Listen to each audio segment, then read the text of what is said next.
All right, good afternoon, everyone. We're going to get started with the next panel. The next panel is What's New in Public Funded Innovation. Today, our moderator will be Jenn Gustetic, who is currently the Program Executive for Small Business Innovation Research, SBIR/STTR, at NASA headquarters. The NASA SBIR and STTR program funds small businesses approximately $200 million annually for research, development, and demonstration of innovative technologies that fulfill NASA's needs and have significant potential for success and commercialization. Please welcome Jenn and the rest of the panelists today.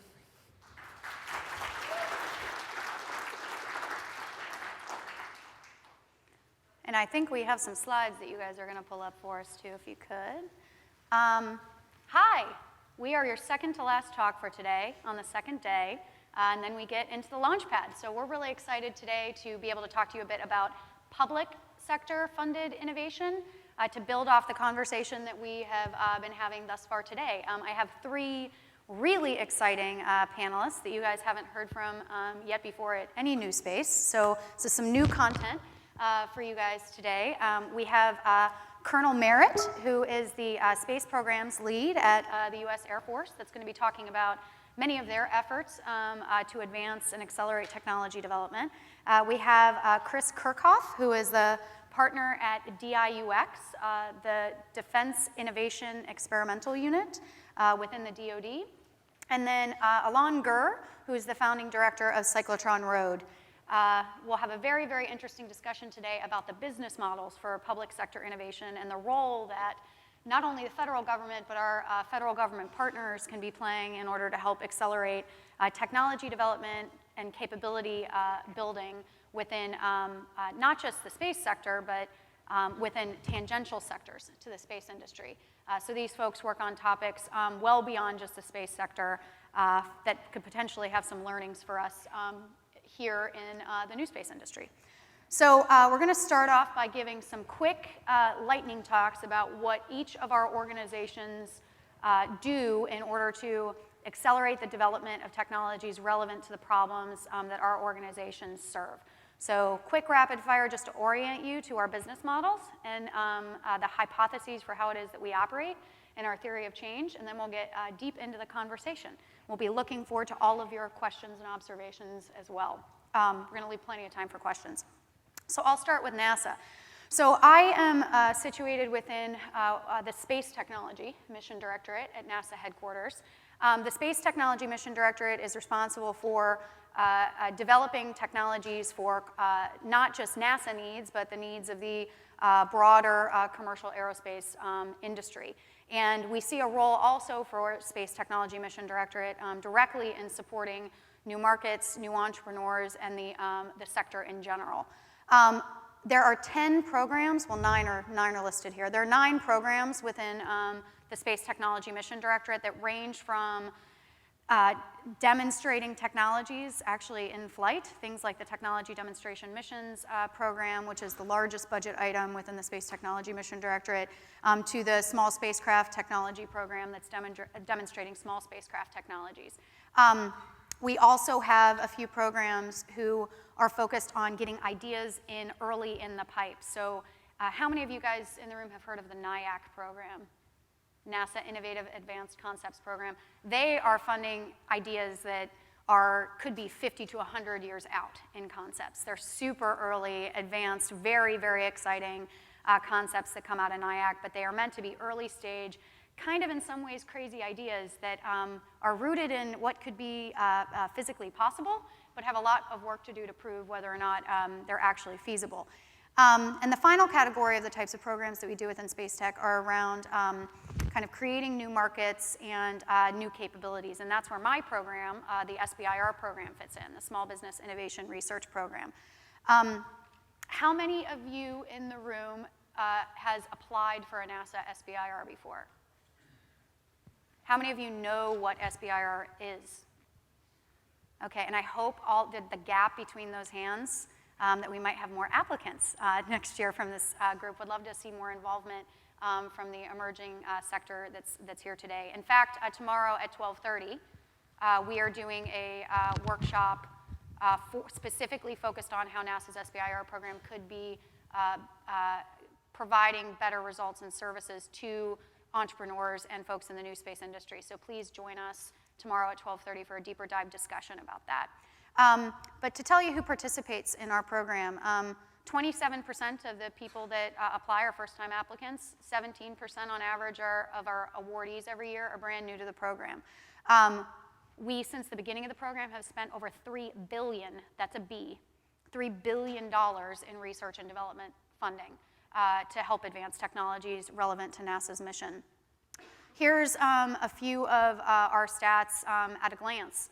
You have about a 1 in 4 chance if you apply for the SBIR program of winning a phase 1. About 90% of our people that participate in phase 1 apply for phase 2. About 40% of those will win a phase 2. Well, what's the structure of that? So phase 1 is a $125K research contract. Phase 2 is a $750K research contract. And we support work across a number of different technology focus areas. So you can see behind me 21 or 22 unique areas of technology or capabilities that we are seeking small business solutions to help work with us on. Last year we had 102 problems in our solicitation, 102 unique problems that NASA was seeking solutions from small businesses to address. But beyond the SBIR program, when we talk about innovative business models, SBIR, I think most people would not say in and of itself is an innovative business model. It's been around for 34 years. It has operated in the DoD and 11 other agencies for many years, for 34 years, and is a structured way of kind of funding technology through phase 1 and phase 2 to phase 3. Given that it is it's one of 10 programs in the Space Technology Mission Directorate, we've also been working with NASA to try come up with more innovative ways to support public-private partnerships around technology development, including 2 programs.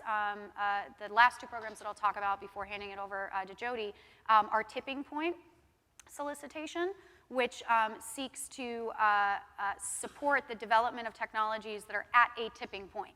They just need a little bit more of financial support or other resources in order to get them past that point where they have use that can be used by NASA or by others, other marketplaces, other customers within the aerospace industry. You can see actually that if the SBIR companies do pretty well in Tipping Point. Out of all the Tipping Point awards that have been made in the last few cycles, just shy of 50% of those awards were SBIR companies, small businesses, that won those Tipping Point awards through that, and those are multi-million-dollar awards. Those are big ones. So SBIR is a great on-ramp to this public-private partnership model that is developing new technology capabilities for NASA. And then the final kind of innovative procurement that I wanted to highlight was the ACO program, the Announcement of Collaborative Opportunities. For that one, we don't offer money, but NASA will offer you access to facilities, subject matter experts, intellectual property. These are Space Act agreements where we partner with you in order to continue the development of your technologies. We see a number of different small businesses that are leveraging this in order to get, and large businesses that are leveraging this in order to get access to resources that they need in order to continue the development of their technologies. So we recognize that NASA has more to offer than just money, is the point. We can be an impetus for driving new partnerships, for getting access to technical facilities, mentoring, and technical expertise that you might have had a lot harder time getting access to without these types of vehicles. And with that, I will ask Jody to share with us about her work at the Air Force. Hello, there we go. Okay, so I'm Jody Merritt. I am a Silicon Valley reservist, but I'm currently on full-time orders with the Office of Transformational Innovation, which is a Pentagon office reporting up through the Secretary of the Air Force. And our office was stood up really to try to do some major muscle movement change within the Department of Defense, specifically the Air Force, although we're taking best practices from across all of the DoD organizations. And we're trying to put processes in place and address the mechanisms by which we acquire things and which we are able to bring capabilities into the Air Force so that we can save significant dollars and save your taxpayer dollars. So I'm going to touch on just a couple of high-level things. I'll try to make it not too boring, but we have a number of different regulations within the government that we have to live by. One of them, there's an excerpt here, and the key point that I want to highlight here is that it really does encourage us within the Department of Defense and the Air Force to be able to tailor things, to tailor our acquisition approach, and that's really a key point that I hope when you are meeting with people within the government, you sort of emphasize, hey, can we do some tailoring here?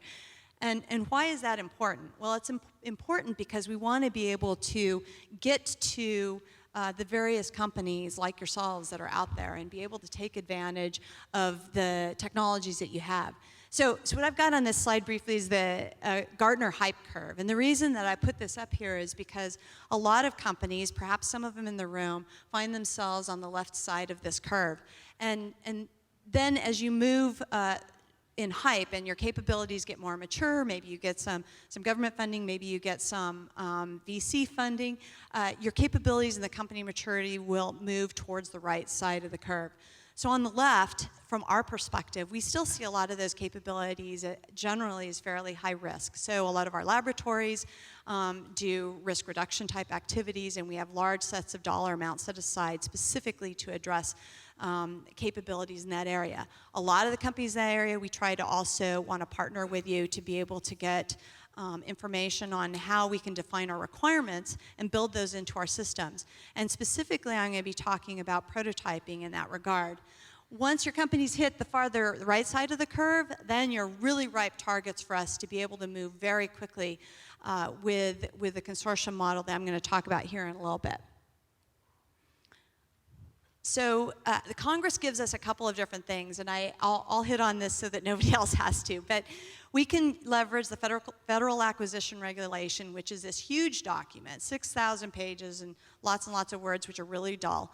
But they also give us what's called other transaction authorities. And if you're not familiar with other transaction authorities, essentially they're created so that we can work with non-traditional companies, non-traditional defense companies, as well as traditional defense companies. They're very flexible, and so they allow us to create a number of different business models to be able to get to you. And that's really what I'm going to be talking about today, is one way to implement these types of authorities so that we can partner with you. Specifically with prototype activities. So everything that I'm going to be talking about has to do with prototypes. But keep in mind that when I'm talking prototypes and when other people within the government are talking prototypes, we all want to be fairly flexible. And I'll be very frank, there's a lot of my associates who are still trying to get their brain around what a prototype is. But the definition is very liberal, and it allows us to do anything, for the most part, that leverages a capability in a new way. So if you have a capability technology that is very mature but has never been used in a particular mission or used in a particular way, that would be a prototype demonstration. And for that reason, we would be able to leverage it under these authorities. I'm going to be brief on this, but the traditional defense contractors do have some additional restrictions. They're listed here. If you happen to be a traditional defense contractor and have some questions about that, I'm happy to address those offline. If you don't know if you're a traditional or non-traditional, traditional defense contractors have a cost accounting system that's been mandated by the government through some contract or another over the previous 12 months or before. So what are some of the advantages of these authorities? Well, there are very many. We're looking at using them in part for speed. It allows us to take requirements, space requirements, cyber requirements, other types of requirements, and move them very quickly through the acquisition process. It's a little bit of a downside in that it doesn't, leveraging these authorities doesn't necessarily alleviate our responsibility to plan and coordinate among the other services and ensure that we're making wise decisions with regards to the money. And typically that front-end requirement collection piece takes a lot of time. But other transaction authorities and the consortium model that I'll be talking about encourages the conversation between companies like yourselves and us so that we can sit and have these talks. I mean, many of you have had one-on-one talks with me about your capabilities. That same type of conversation would happen with many of my associates within Space and Missile Systems Center, within the Air Force Research Lab. And that way we can better understand what you bring to the table, how we can develop a prototype approach to it, and then rapidly acquire it and fold it into what would be a much larger acquisition approach. So being able to get to that minimum viable product is great, and if we compete it under other transaction authorities, then it allows us to take that prototype and then buy multiple allotments of it after the prototype is delivered. That's one really nice aspect of this. There's a few others up there. It's a little hard for me to lean over to see them, but hopefully you can get a sense of some of the advantages. So why a consortium model? You know, we'll talk about a couple different models on the panel today. Space and Missile Systems Center is standing up a space enterprise consortium for everybody in space within the Department of Defense. So the NRO can use it, DARPA can use it, AFRL can use it, the Army, the Navy, SMDC. All of your government customers within the Department of Defense can leverage this model. It allows them to develop prototype projects and get directly to companies like you.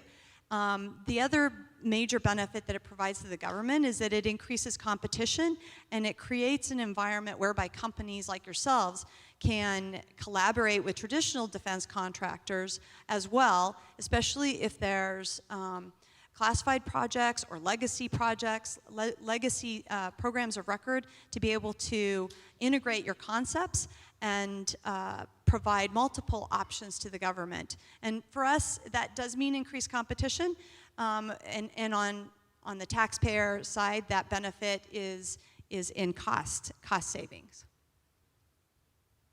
And a little bit, here's the picture. So right now we're in the process of identifying a consortium manager for the Space Enterprise Consortium. There's a FedBiz Ops announcement on it, and the companies that are interested in doing the management of the consortium are putting together their proposals. They're due soon, and in approximately the mid-August timeframe, they will be announcing, the Secretary of the Air Force, you'll see a big announcement come out from her, as well as from SMC, announcing who to go to and where to go to sign up.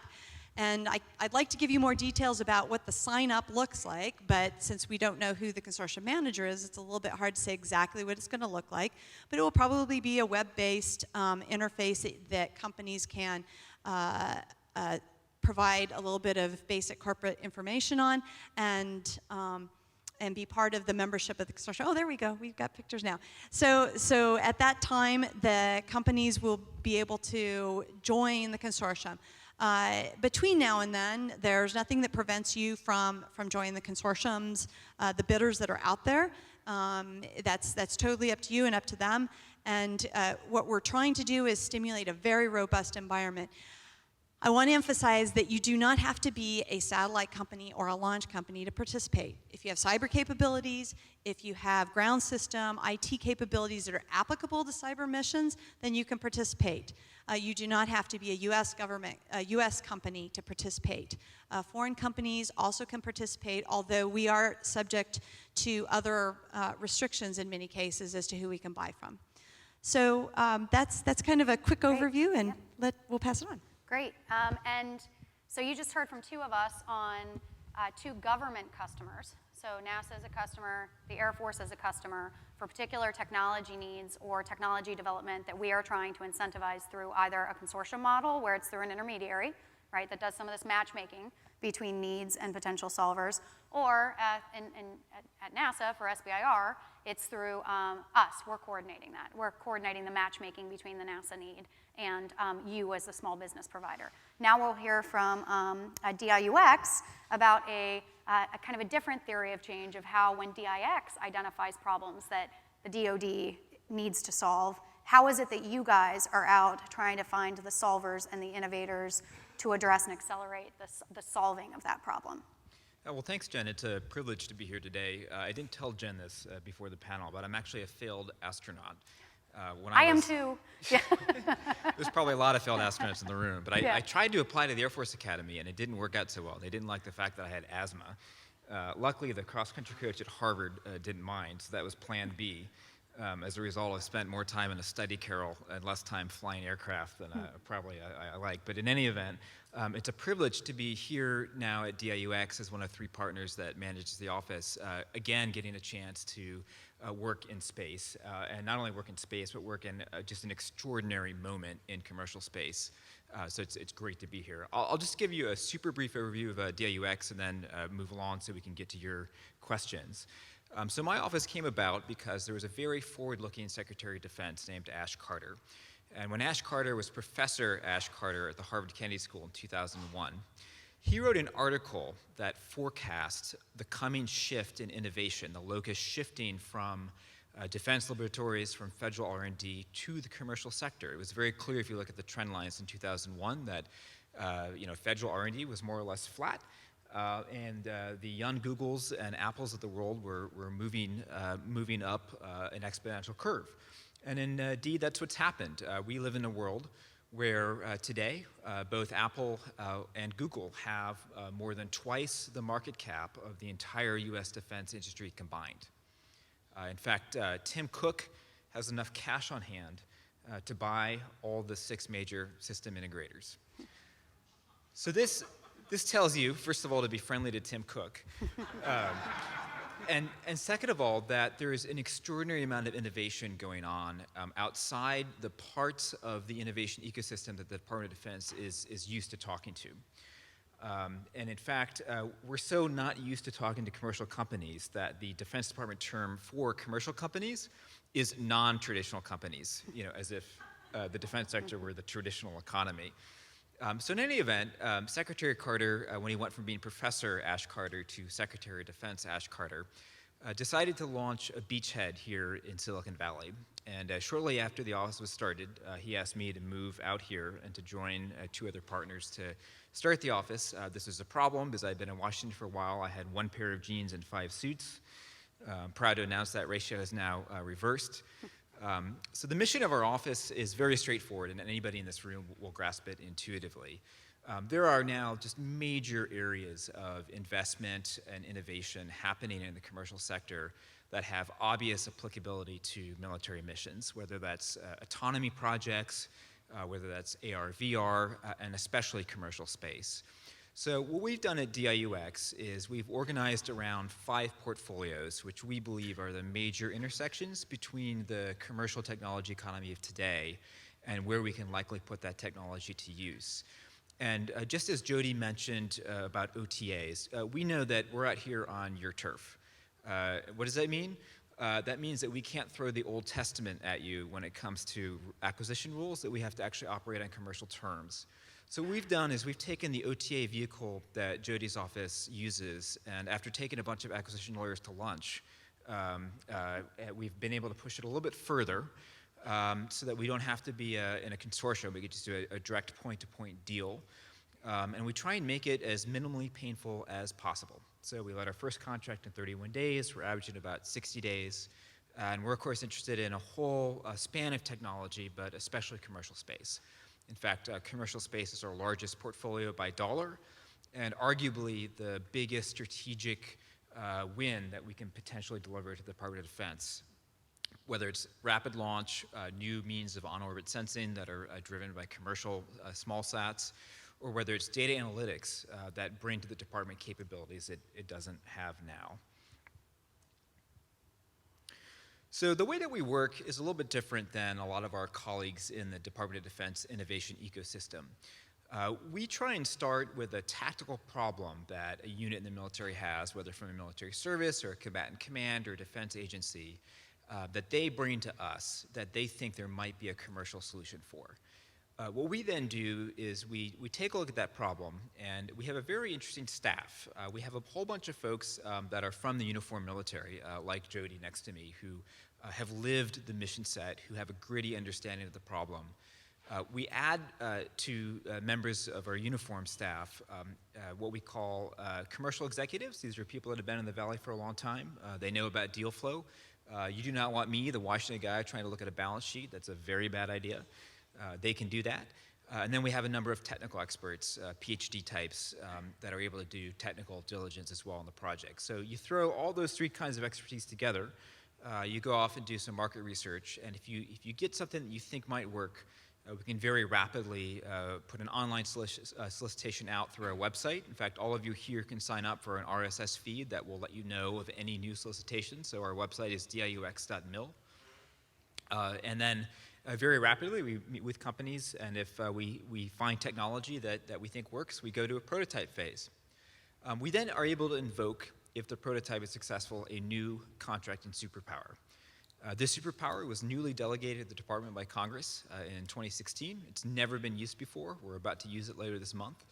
And what that superpower allows us to do is if we have a successful prototype, we can turn around and we can offer a production contract with no further competition, because that successful prototype constitutes sole source justification for a follow-on award. So if you have a widget and the military likes it, and it works in this one case, then anyone in the entire department can buy 1,000 of them the next day. So this is why it's worth your time to use DIUX as the front door into a new market that's actually fairly large in commercial terms. I'll finish just with a couple last examples of what we've been up to. This is our sort of accomplishment slides. In the last 12 months, we're actually up to 38. I haven't updated the slide. So we have 38 prototypes underway for a total spend of, I think, around $68 million now. Some of our most successful projects are highlighted here in the photos. I'll just tell you about two of them, the lower left and the upper right. So the lower left is a little bit hard to see, but it's actually a quadcopter. It's made by a company called Shield AI. The quadcopter has on it a LiDAR sensor, as well as an autonomous inertial navigation system that allows it to easily move around inside buildings that maybe don't let GPS signals through. It was originally designed in part for construction applications. So you want to see how much taller your skyscraper is this week. You toss the drone in the door, it maps it all out, and you have your answer. Well, this also obviously has applications for our special forces teams who don't particularly like to knock on the door before they go into building. On the upper right, this is a technology made by a company called Tinnitus. It is a really interesting communication device. So some of you may know, I didn't know this before I met Tinnitus, there are two ways to get sound into the brain. One is to use sound waves through the eardrum to tickle the ear, the little hair sitting on the cochlea in the inner ear. The other is to conduct it through bone to cause that same vibration. So this microphone and communications device actually sits on your teeth, kind of like a retainer, and it vibrates your jawbone in such a way as to be able to transmit sound to the cochlea, which you then hear. But what's great about this for our operators in the field is, if you can imagine jumping out of a helicopter or getting out of an armored personnel carrier or a Humvee going on a combat mission, the worst thing that you can have is a radio in your ear, because it cuts you off from situational awareness around you. So this is a great example, again, of a consumer technology that's directly applicable to a military mission. We did the contract very quickly. It's actually now in field trials in Afghanistan and on its third iteration. I wish that our space lead, Colonel Bucky Bateau, were here. He could tell you a heck of a lot more than I can about our space portfolio. But again, it is our largest portfolio. Many of you may already know Bucky. If you don't, I'll make sure to make that introduction. And I look greatly forward to hearing your questions and meeting you afterwards. All right, thank you. Go ahead. Take us to the world of energy innovation. Okay. Well, it was great to hear Chris here. For those who are in the Valley, kind of those superpowers is kind of how the Valley got started. So it's pretty cool to see some of that thinking come back. So I'm going to be a little bit out of left field here. I run a program called Cyclotron Road that's actually focused on catalyzing innovation in the energy and power sector. And I think the reason Jenn invited me on the panel is because ultimately there are a lot of parallels between what we're doing and some of the obstacles seen to innovation in actually defense and space. And specifically, when you look at transformations in the energy sector, you find two common themes. One is that a lot of the transformations depend on innovations that are rooted in physical science technologies, not apps, but real sort of hard technology, chemistry, materials, physics-based. And the other is that the industry is extremely hard to penetrate. And so we talk a lot about Cyclotron Road as a new pathway for science innovation. We also talk about it as a new pathway to support hard technology innovators, where hard technology refers to both the tech being hard and the industries being hard. And just to give you a little bit of context on the motivation of what we're doing, I've got a couple slides here. So some of you recognize this picture. I like to say that we live in a Renaissance time and a golden age of innovation. And what I mean by that is, with the digital technology platforms that have been created over the last 20, 30 years, it's possible to create enormous amounts of value and impact with technology today with extremely few resources. Right? You know this story. You have an innovator who wakes up in the morning with a new idea of a web application, computer science-based innovation product. They can have that idea over breakfast. I like to say by dinner time, they can be building a prototype on their laptop connected to Amazon Cloud Service or any other cloud service with a group of people who might be their friends in a living room or might be distributed around the world. And very quickly, on the order of months, and with maybe enough money to pay for some beer, some pizza, some storage, they can actually iterate multiple levels of the technology and test whether there is a commercial application, customer traction. And if that test proves positive, there's no lack of capital to fund those types of ideas to scale. Right?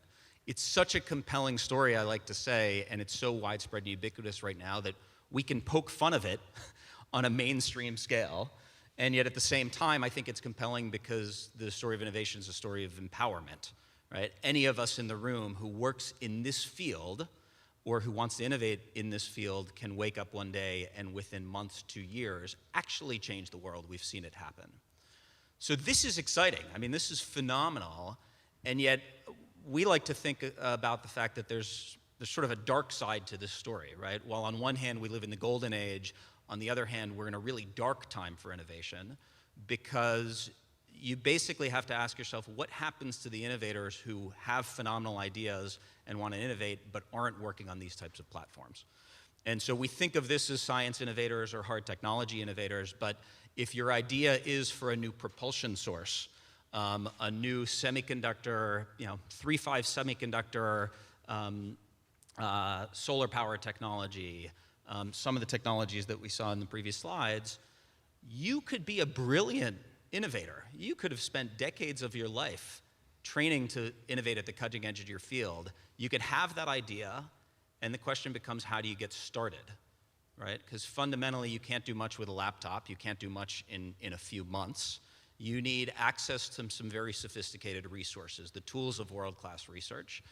And unfortunately, in today's innovation age, there aren't that many places to get access to those tools. So we had an observation. I'm a former PhD turned startup entrepreneur, then spent a few years as a program manager at an agency as part of the Department of Energy called ARPA-E, which was meant to be the DARPA for energy, funding innovative technologies at this translational point. And what we started to observe was that our research and innovation ecosystem has become extremely polarized, meaning we have phenomenal institutions with world-class research capabilities and a basic science mission, sort of an academic mission. On the other hand of the spectrum, we have big corporate research labs, but there the incentives are more about product development and enhancement. And the thing that's kind of bridged the gap in our modern innovation ecosystem is venture capital and startups. And yet, what the venture capital community has found is that for some of these hard technology ideas, the entry cost is so high that they can't support innovators at the idea stage. So there's a slew of innovators, some of you might be in the room today, where you have a phenomenal idea, it's too applied, or the motivations are too applied for the academic world, but it's still far too speculative for commercial investment. And the question becomes, what do you do, right? Neither the academic or the corporate world is appropriate for you to develop that idea, and yet, if you're stuck going to raise millions of dollars from an investor, you're now raising investment dollars based on a technology idea, not a business. You might not know yet who the customer is or how you're going to create a business. So fundamentally, based on this observation, we sketched out a different model, and the motivation was, we know that talent is there. What can we do to support these types of innovators at this stage? And the model has 3 components. We said, well, we need to start with the innovators. If you're thinking about cutting-edge technology development in early stage, there's only one asset at the beginning, and it's the technology developer. And what we know is we want to keep those folks in a mindset where they're fully focused and oriented towards taking their science and turning it into a product. And yet, they need resources to do that. And so we run a competition once a year. We try and find the best of these science innovators or hard tech innovators. They need to be fully committed to developing science into a product, and we spin them into a roughly $850 million a year laboratory, one of the Department of Energy's 17 national labs, Berkeley Lab, which has basically world-class expertise and facilities across just about every field of science. And our innovators are able to leverage that environment. They're embedded within the laboratory to basically mature their technology and figure out if there is a there there. Understand what the risks are, but also understand what is their theory of how this technology will actually penetrate the market. And fundamentally, the idea is if you're raising money from a venture capitalist before you know whether you have a standalone business that can scale as a venture capitalist wants, that's a really bad idea. You could end up in a very bad place with a misaligned investor. This gives our innovators the opportunity to actually have a thesis not just of the technology, but of what the model is to move it forward. We have a 2-year tenure. Our innovators are essentially fellows in residence for 2 years. They get unencumbered access to the equipment, and actually the inventions they produce remain their own. And the idea is that in that time frame, we're able to position them to be a lot smarter. First of all, get the technology to a point, or the story to a point, where it is appropriate for a private sector investor to invest, but also be smarter about who the right investor is or what the right pathway is to move that technology forward. I can talk more about this. From an ethos standpoint, we really see ourselves as a home. So we're trying to build a home for the innovators at this stage. And we had a chance to run a pilot of this program in 2014. We put up a website focused on the energy and power innovation community, funded in part by the Department of Energy. And we said, look, hard tech innovators in early stage, we feel like you don't have a place to go. The top 5 people who get in this program will have this experience. And in 2.5 weeks, we had about 150 people, largely PhDs from research institutions and businesses across the country, apply, saying they would move to Berkeley within a few months and get started if they got into the program. And we actually had to shut down the application portal. So we've since now had a chance to do this a couple of more times. We're now on our 3rd cohort that just came in. We have 21 projects coming from all over the country, spinning into our program for this support. And that first group of 6 innovators, generally early career, that came in, we got to follow their trajectory over 2 years. And what we found was they were able to leverage the program in enormous ways. They developed new technologies, new prototypes, just world record performances. They were able to leverage our support to make technical progress and come up with a business hypothesis. All 6 of the teams we brought in actually crossed from proof of concept to a prototype or found the funding to do so. They all ended up at the end of the program with about 18 months of runway to go to develop the next phase based on a combination of government and private sector funds. And they're all taking very different approaches to how to develop those businesses. So the first companies that have had private sector funding now, a couple of them have a more traditional venture capital path.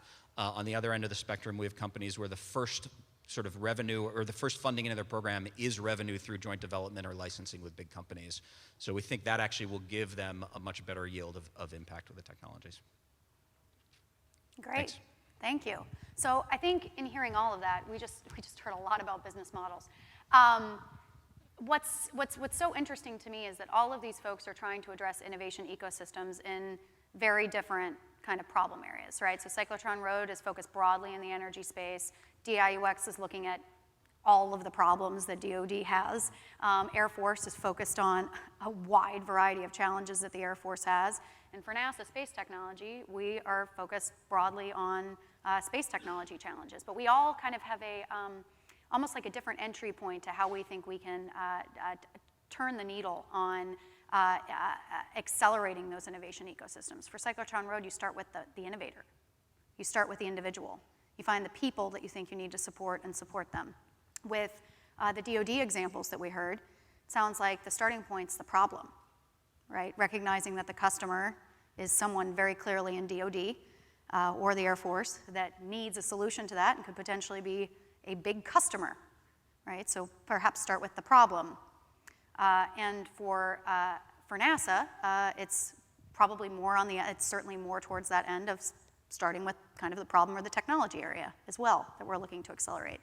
So I'm interested in y'all's reactions to kind of why that is the starting point, and what is the kind of broader role. This is the last question I wanted to get to, but I think I want to start here. What is the broader role of government, especially from where you sit at Cyclotron Road within, you guys aren't a government entity. You were initially funded by the government, right? But you're not a government entity. But you are taking this model and trying to focus on the innovator in this broader ecosystem as a way to try to unlock some things that had been previously stuck. What and why is DIUX taking the tact that you're taking as opposed to all of the other investment that's out there and the focus on the problem? If you can talk a little bit about why you've started with either the problem or the innovator, and in the context of the role that you see your organizations playing amongst the broader innovation ecosystem. Sure. I can start. I'll try and keep it tight. Our observation is that when you're talking about those earliest stages transitions between science and application, it's a lot of hypothesis testing. Mm-hmm. You don't actually know what the right market is, what the right application is, whether there is a business or financing model that will converge, whether you can make the technology at the cost you need. So given that there's such a highly iterative loop, our observation is, and given that fundamentally you're starting with the premise that the technology is going to be the value enabler, our view is that there's only one real asset there, and it's someone who understands the technology and can develop it, and ultimately, and this is the important part for us, has the motivation and the incentive to go drive science to a new product. And what you find is, if you look for the people who have the technical capabilities to do this, many of them are sitting within academic environments, universities, where the incentives don't really drive you to do the hard work and figure out what the market, how to make that connection work. Other phenomenally talented people are sitting within corporate research labs where unfortunately the incentives are more driven by the near-term market needs or the business unit needs. And so, right, what we've tried to do is create a place where we start with that core asset, which is the person who's going to drive it, and we're doing everything we can to create an environment that empowers them to succeed in doing that. With the resources, we also provide mentorship, a lot of network support to do that. And so our view is we can't really think of another way to do it. And I'd say for DIUX, we were given a very specific mission, which is that there are commercial companies today selling or about to sell products that are essentially fully developed that you could drop in to a military context. And we were able to have this very narrow focus precisely because we are part of a much broader R&D community, other parts of which attend to different TRL levels, different approaches. We're very conscious that DIUX is not DARPA. We are, if we see a project or a problem that's going to require some real bench science to solve, that's not for us. That's something that we call our friends up back in Arlington, Virginia, and say, hey, take a look at this. And then, likewise, they'll often call us and say, hey, we have a DARPA program that's been a real success, and some of our guys are going to leave and try and commercialize it. But they're having trouble getting a FAR contract with the government. Could you please help them? So that's the mission of DIUX. What about you, Jody? Yeah, so, we're part of the large bureaucracy that is the Air Force. So, we look to partner with folks like DIUX and there's Hack for Defense out there that's another entity that's doing some great innovative thinking. But in reality, we still are working very hard to pull all the pieces of the large bureaucracy together and trying to find innovations within that. The Space Enterprise Consortium is a mechanism, it's an interface between industry and the government, but in many cases we would probably look to DIUX. If there's an initiative that gets much larger than they could handle, they could toss it over the fence to us, and then we would bring larger forces to bear in making that close.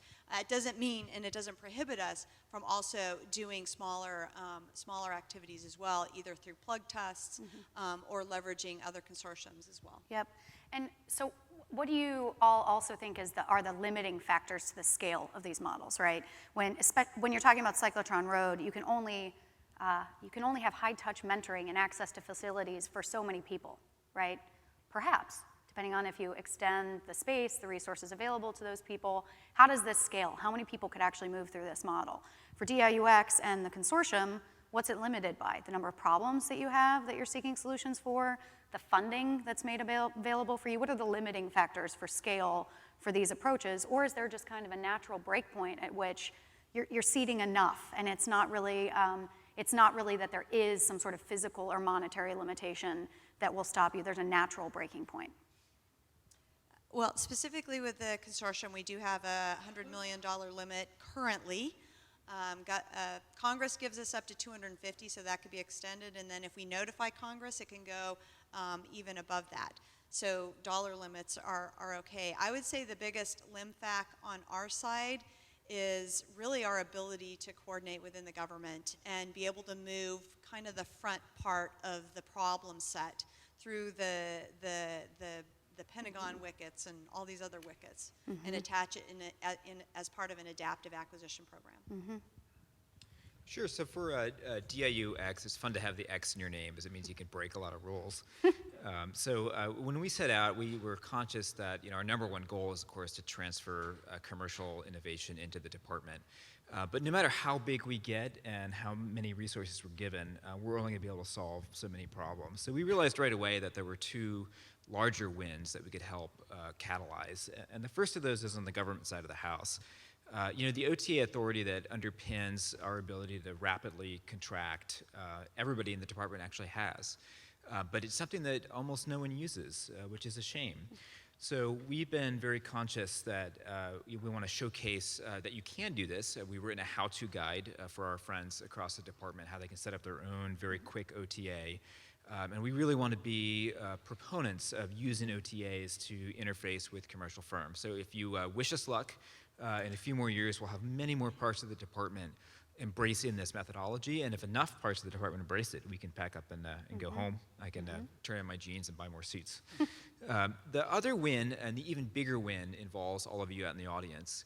We're at a moment where venture capital companies and entrepreneurs that drop out of Stanford don't automatically gravitate towards trying to solve a defense unique or even government unique challenge. And they're not, it's not that they're uninterested, it's just that there's not the support infrastructure there because a lot of venture capital funds don't yet have experience evaluating what it would like to start a business around a defense unique company. So the biggest thing that we hope to change here in Silicon Valley and across the country is to get more entrepreneurs and more funders interested in backing startups that can work on defense problems. So for Cyclotron Road, we've been thinking about scaling a lot from the beginning. And Cyclotron Road's very much an experiment. We're just a few years old, but we were forced to think about scaling from the beginning just because we've realized very quickly that we were solving a problem that a really large number of innovators had. So in terms of the scaling limits, one of the things that we've observed that's really powerful, so the basic idea here was you have phenomenal innovators with great ideas and a lot of training. What they need is assets and resources to go prototype these very hard technologies and have time to figure out, before they're actually commercially relevant. At the same time, we actually have a lot of world-class research facilities. They're just custom built for a different purpose. And so you know, if you look at Berkeley Lab as an example, one of the world's gems of scientific research, really, you know, 13 Nobel Prizes, et cetera, but very much a basic science institution, that we see as sort of a very well-oiled engine. It's been created over 100 years. And the idea is you don't want to try and change an engine, right? Like the engine's really tuned in. Don't try and completely radically shift an engine. But if you take a small lithium-ion battery and you put it next to an engine in a hybrid system, you can actually double the efficiency of the whole system, right? So if you take a small number of these kind of entrepreneurial researchers and innovators and you integrate them into the whole, what we found is there's a lot of win-win benefits. Our innovators are actually bringing ideas from what are the problems that need to be solved in the real world and technical ideas back to inform the science happening at the lab and vice versa. And as soon as you say, well, this can be a win-win and a symbiosis, what you find is, well, if there are more innovators that need this and we have more world-class research labs, other national labs, other universities, could you imagine that this could be replicated, you know, have a cyclotron road-like program all over? This is sort of an idea. The Department of Energy actually took this to heart pretty recently, and they've launched 2 pilots of this program at other national labs, one at Argonne National Lab and one at Oak Ridge. And now there are a series of universities as well that are kind of thinking about this. So we haven't tested it yet. There's a lot of unique things about running a program like this in the Bay Area and Silicon Valley that aren't replicable just for geography, but I think a lot of the core may be. Yep. And if there are questions, I'm going to ask, okay, we've got one here. I'm going to ask one quick one and then throw it back over to you. The title of our panel today is, Can Publicly Funded Science and Technology Keep Pace with Entrepreneurship? The government is not known for moving fast, right? Public sector innovation in some ways can seem like they shouldn't fit in the same sentence. So these programs that we've highlighted today are attempts at trying to attempt some culture change and some business model innovation within these sectors, within the government, that allows us in some ways to keep pace with and take advantage of the entrepreneurship and the innovation happening outside. You mentioned, Chris, that part of the benefit that you see of DIUX even existing is the culture change possibly within the department that it could create. Same question back to you guys about whether or not you think part of the role of these business models and these prototypes, right, is, and if you see part of the reason of your existence to be changing the way in which your sectors even think and their openness to thinking about other business models. And as if you see that culture change as part of kind of your responsibility as well. Yeah, most definitely. I mean, I'm really thankful to Chris and the DIUX team because they started it all and have been a catalyst to the entire movement across the Air Force. But yeah, we really have to follow the Kurt Lewin model and do some unfreezing within our cultural ecosystem so that we can move around. Hopefully we don't break anything while we do that, but we're definitely seeing more of that happening. Our leadership is on board. They're talking about being able to embrace failure, not as something we seek out, but not punishing it when it happens. And so those types of cultural changes are really, really important. And while I see it up, you can find me at Jody Skier and my organization on Twitter at @innovate_AF. Great, pass it on. Any additional thoughts on that before we go to the other Well, question? I mean, I'd say, first of all, there's a question of sort of what is the role of the government? Right. And, you know, my observation, having been in the private sector and on the government side, is fundamentally you do have this market failure. You have this gap at the earliest stages where you have innovators that are clearly not commercial. And so that's kind of number one, is it's really, really pivotal that the government steps up here. And it turns out that if you're looking at innovators who want to go develop technology, science into first products, and they're not going to do it within big companies or academia, it turns out one of the only funding sources for them is actually the SBIR programs. DARPA and RPE are kind of a close second, but there's nowhere near enough support, and yet the private sector can't really do this stuff. So that's number one. In terms of whether, you know, I care sort of deeply about the effectiveness of the government doing that, but I wouldn't say that at Cyclotron Road, at least, we at all feel like our job is to try and improve the way the government does it or improve the system. we stay laser focused on one customer, so to speak, which is how do we support innovators. So we wake up every day basically saying, what more could we be doing to support the innovators in our program and make them succeed at transitioning. Right, and transform the industry at the same time, because as you said, those folks Absolutely. go, it's a rotating door. Right. They end up in a lot of parts of the industry after Yeah. they learn these skills. Yeah. We had Thanks. a question right over here, and then one in the front.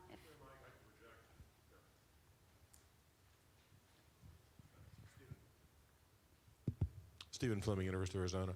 A question really for all, but mostly for Ilan and for Jenn. Ilan, it sounds like Cyclotron Road is really trying to help create startups around the hardcore science, technology, drop it on your toe and it hurts, big science development. NSF's been trying to do something similar with ICOR, and of course ICOR has been adopted by NASA in a pilot, is that the right word? Yes. Pilot program this year. How does Cyclotron Road and ICOR compare and contrast? Just if you could address that a bit. Thanks. That's a great question. You want to go first? Yeah, so very quickly, we're sort of an in-residence home for innovators. One of the things we care about is what are the skills that they need to effectively think about applying their science. And, I think ICOR is actually that philosophy is one of the most transformational things that's happened in science. Essentially, the question of, one of the biggest barriers is you might create a technology that nobody wants. ICOR is built to help solve that, so we see it as a great tool, and we point a lot of our innovators towards that as a tool they can leverage as part of a broader sort of set of considerations they have. Yeah, and for those in the room, who's heard of ICOR?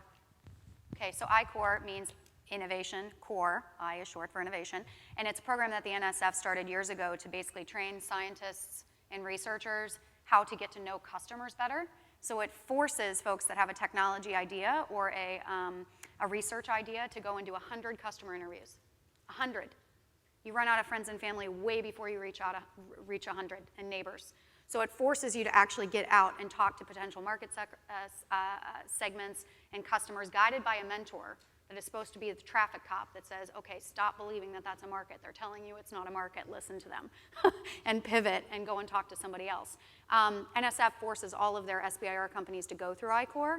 And NASA, our program, we just started a pilot this past cycle where now if you're a Phase 1 awardee, if you win a Phase 1 award, you are eligible to also participate in the ICOR program, where we will fund you either a $35,000 training grant for a SBIR awardee or a $50,000 training grant for an STTR awardee, because we put them through the harder core version of the training, for you to basically go out and do the lean business model canvas, interview between 30 and 100 customers, and understand really in that technology development get a better grasp of what your market is downstream.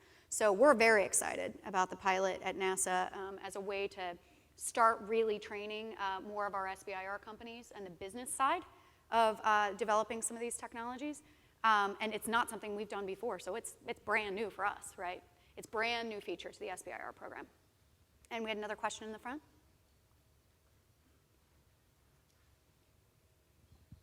Thanks for a great panel. I think I heard Jody mention hacking for defense. Maybe I did or didn't. So yeah, there's this other place that Stanford up the road a piece, down the road a piece. And we have a course that I'm leading next year called Hacking for Urban Resilience. And it takes the lead from Steve Blank and Pete Newell and Tom Byers on hacking for defense and hacking for diplomacy, and extends it into the urban sphere, which actually cuts across all of your domains. And the reason I mention it is that it hopefully will get Stanford students involved in thinking about innovation, but for very specific missions relating to the resiliency issues that cities across the world have. And so I'm wondering, while you have very specialized techniques and contract modalities for working with us, how would you all participate in a hacking for urban resilience mindset of the problem emanating from the requirements of a city at risk versus the military's need to go in and protect that city or respond to an event in that city? How would you think about this holistically? One thing that I will offer there is that most of us today, we're talking about either other transaction authority mechanisms for the government entering into an agreement and then paying you to do something, or contracts in my case, or providing other resources around an innovator in Cyclotron Road's case. There's a whole host of other business models that you guys have actually heard a bunch about at these events before, like prize competitions, crowdsourcing activities, hackathons, that are other ways to on-road innovation and ideas, on-ramp those innovations and ideas into the broader dialogue. And some of those tools, some of those approaches work better for certain types of problems than others, depending on who you're trying to get to the table, what problem you're trying to solve, what kind of incentives you have to offer those folks, and how developed or mature you need the technology at the end of it. So many of these things aren't just a simple, you only use one tool. I mean, right before we started the panel, we were talking about some of the innovators that are coming out of Cyclotron Road that might be interesting for us to be on-ramping into one of the other NASA technology programs that I mentioned, or DIUX might be interested in, right? I have a lot of SBIR companies. In fact, Maston Space Systems, who's probably here, they participated in a NASA Centennial Challenge and were a prize winner before starting to work through SBIR. So these ecosystems are very complex, and the approaches that we use to try to identify the innovators and the problems, and then doing the matchmaking between those innovators and those problems, can look very different, and they evolve in their complex systems. So just one note on the mechanism of hacking for defense, or that hacking for urban resilience, which sounds like a really, really fascinating set of problems to engage around. Any other thoughts on that? I'd love to sneak in one ecosystem story, and it involves hacking for defense. There were a couple students, I think about a year ago, who had this really interesting data analytics idea, and it was so compelling that they decided to immediately try and commercialize their idea. And it turned into a little company called Capella, which some of you may be familiar in the space field. We are actually now letting a major contract with Capella. And this is an extraordinary story, because in less than 12 months, we went from an idea that was being curated in an academic setting to introducing them to funders, to getting them a business plan, and then to awarding them a major contract with enormous implications for the department. Great. Any other questions? Nope. Well, thank you guys very much for your great questions. Thanks to our panelists.